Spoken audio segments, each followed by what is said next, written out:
What's going on, kids? It is Dr. Remy LeBeau, and I'm coming at you once again from the X-Lair to provide you my very deep and so insightful reaction to the latest episode of Legion. This was Legion Season 3, Episode 4. I really liked this episode. It was definitely not a strong episode with respect to the overall narrative that's being told this season and throughout the show, but it was certainly consistent with the show. What the show is ultimately trying to do, which is like really explore what like the mental scape can provide in terms of like a context for good storytelling. I thought the exploration of Cid's backstory, essentially this being Cid's origin, was excellent.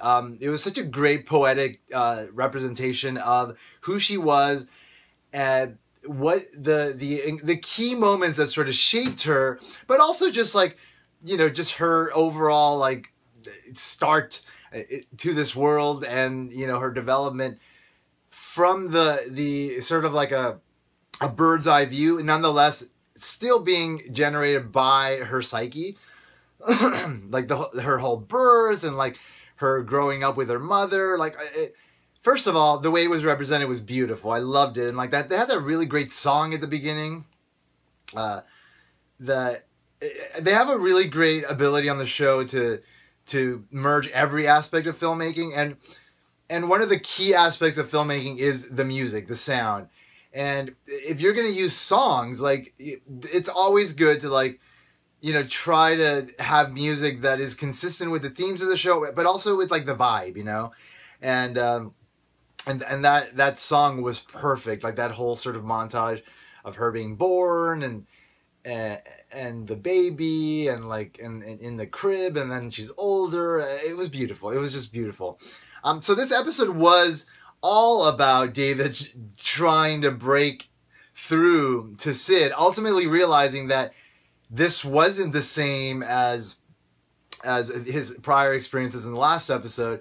This was a completely different set of circumstances where Cid was actually not just in this sort of puzzle that the monk is supposed to like put you in your mind, but she is also using the opportunity to try to relay to David like that she has fears of their love, like she has fears of their love softening her, and ultimately wanting to send him the message that they can have their love, but like it's the strength, it's the warrior that needs to be maintained and continue to sort of be the dominant sort of element of their personalities in order for them to be able to succeed in this very challenging world that fears and hates them and is constantly coming after them.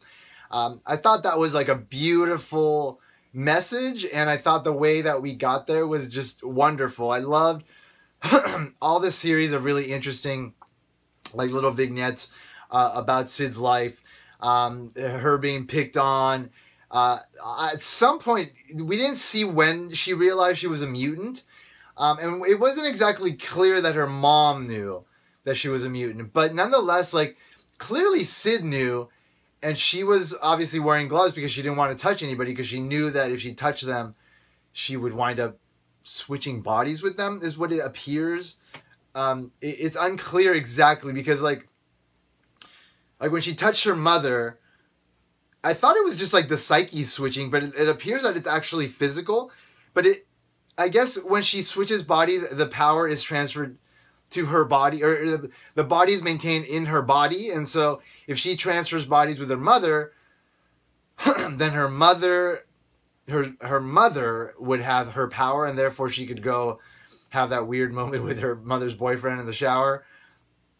And when she as her mother touches the man, it doesn't cause any sort of reaction. And so that's the way I read it.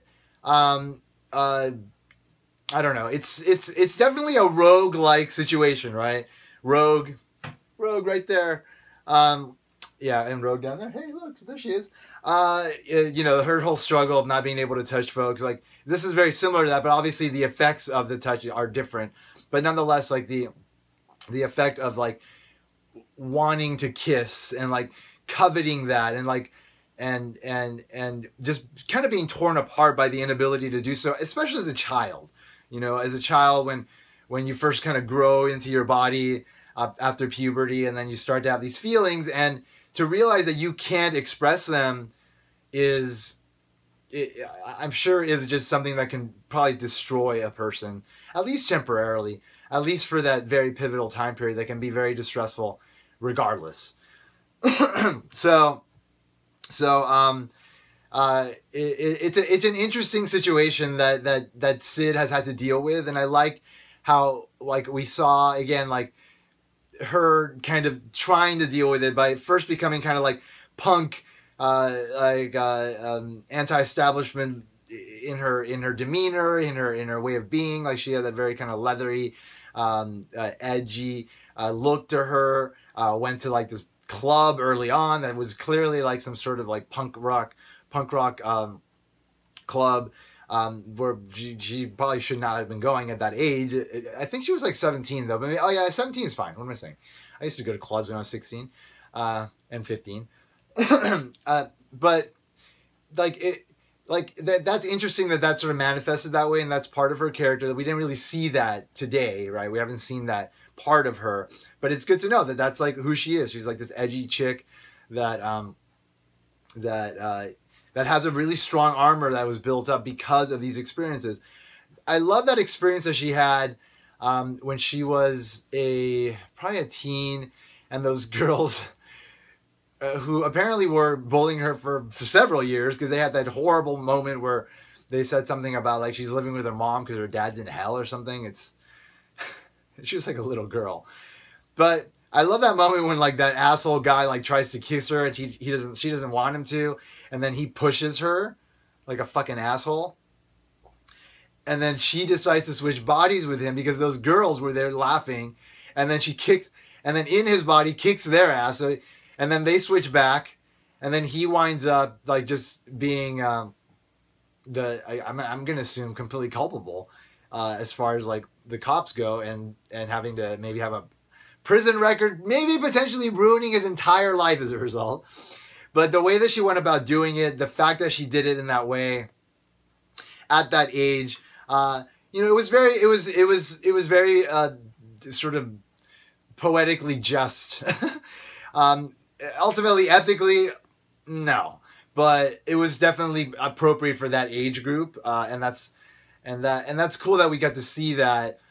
There obviously are cracks in her foundation. She's not this perfect person, and it's very clear. That situation that she had with her mom's boyfriend was strange. I understand. I mean, at 17, people have sex at 17, but they don't necessarily have sex with older men, and of course that is illegal. So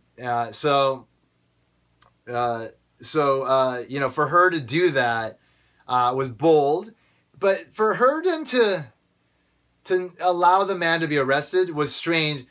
But he did wink at her when she was leaving for that club, and maybe he is like some like perverted asshole. Maybe she's had some more terrible experience with him. But nonetheless, I was a little bit sort of crossing a line because that is certainly going to fuck with his life. Because charges of that sort, having sex with a minor, jail bait is a big crime. I think it's a felony, but I'm not sure. But it's a pretty big one. It can really fuck with you throughout your life. So that's a curious move for her. But then again, she was 17, and at early teens, like again, you make bold moves sometimes that are maybe, well, certainly not proper at a later age, but again, there's like a weird sort of lack of order to that age life, right? When you're like living that life amongst other people. And so it can be a sort of a difficult thing to try to work within like the bounds of like normal ethics that adults work under those circumstances. And obviously that crossed over to her interaction with this man, and likely because she felt that he had crossed or would potentially cross that line anyway. But nonetheless, throughout that vibe that he was like this creepy older guy that was into younger chicks.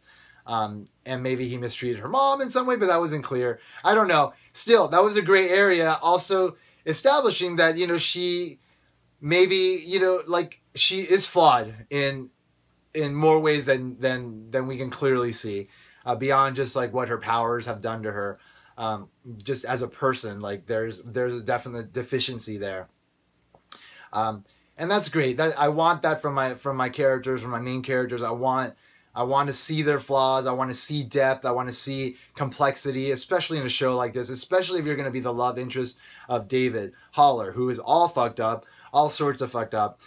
So I love that whole thing. And then finally and then of course this whole thing was David kind of exploring these memories, and it all kind of like the hub of her psyche, where he was sort of interacting with her, was like this blizzard type environment where she was sitting in a what are those things called?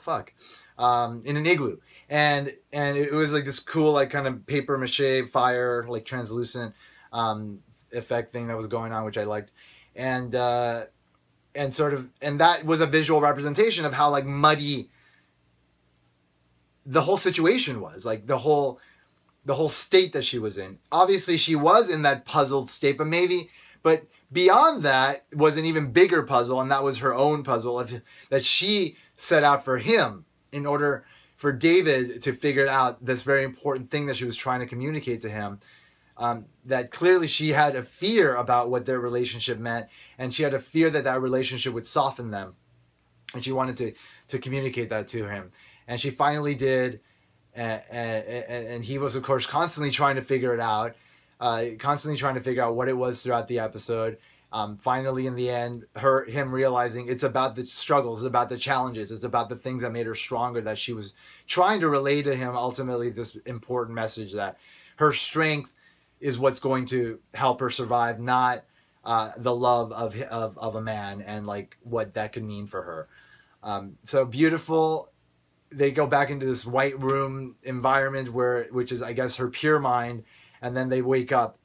So throughout the episode, we see going on in the real world a few important things. One, the monk that fell off from the roof actually did fall off from the roof, jumped to his death, died, and when he did, his effect on everybody wore off, and so everybody woke up. So that also revealed that the rooftop was actually a real place. It wasn't like a mindscape. It wasn't part of the astral plane. It was the real world. And so those like weird kind of dolly hands, like that are just kind of suspended in the air, are real as well. They're part of the mise en scène, the visual design of the environment that is this Department 3 or whatever it's called, Department 8, I don't know what it's called. It's called something. District, I don't know. So that's interesting and weird and fun. I appreciate that. But also like the revelation that was actually a real place is a good thing. So everybody wakes up, and then they wake up finally. And then there's all this activity when they wake up. Everybody's like running down the halls, going to something, and all of a sudden they realize, oh shit, Aubrey Plaza, Lenny, is alive and back. So Lenny, who was, just a psychic entity at this point, because last time we saw Lenny in the real world, she was stuck in a wall in like the first episode of the first season. But here, she is not. She is back in full form. She seems to have her own mind back. Obviously, this is some trick on the part of the show itself, though. It's clearly a way to make sure that we can still have Aubrey Plaza in the show, because now that she's no longer the Shadow King, like her role as like this subservient dog is not really important, and so ultimately would be irrelevant to the show. And so I can see why they would bring her back, but I trust the show. I'm sure they have a really good reason to have her there. And so I look forward to finding out what's going to happen next, like what that is all about. Obviously this monk is dead, but the monk order still exists that that monastery still exists where the Shadow King's body is. So there's all sorts of things coming up. But this episode, loved it. Like, mainly took place on the astral plane, as I want from this show. Like, that is what this show is. That is the nature of this show. Like, I remember Buffy the Vampire Slayer. I think it was at the end of season 4. They did this really great dream sequence where Buffy is like figuring out that there's like these older spirit slayers, her slayer ancestors, and like that's where she sees like the origin of the slayer power, and like how it was like these men that were controlling women that picked women to be the slayers. Anyway, it was a really cool episode, and it was done, I believe it was done by Joss Whedon, and it was a really poetic exploration of like the mindset of Buffy, and I love that fucking episode. I loved any episode or any movie that ever kind of explored a dream-like reality in the storytelling, but it was always brief, you know? It was always like, okay, well, let's just have a dream episode. Let's just have a dream sequence. This show, because it's about David Haller and it's about the Shadow King, who are both powerful psychic entities, like, has the perfect excuse to constantly be in the dreamscape, constantly be in this surreal reality where the rules of normal life, normal reality do not apply, and therefore you can play with every aspect of not just the storytelling, but like the form of filmmaking. You can throw in anything, and you can be as poetic as you want, you can be as symbolic as you want, and it's fine, it works. And so that's the magic of the show. And so I love that this whole episode that was about Sid's backstory was also mainly inside of Sid's head. As opposed to us just kind of being told things about her life or whatever. Like, no, like, let's go into her mind, you know, let's figure out, like, what are these key moments that shaped her, and then ultimately, what is it that she believes constitutes her identity, you know, her who she is and defines her. Loved it. Love this episode. Anyway, folks, that's the end of my review. Not crazy amounts of information to discuss in this episode, but nonetheless, an episode that I liked. Another great episode of my favorite show, Legion. Legion, Season 2, Episode 4 was awesome.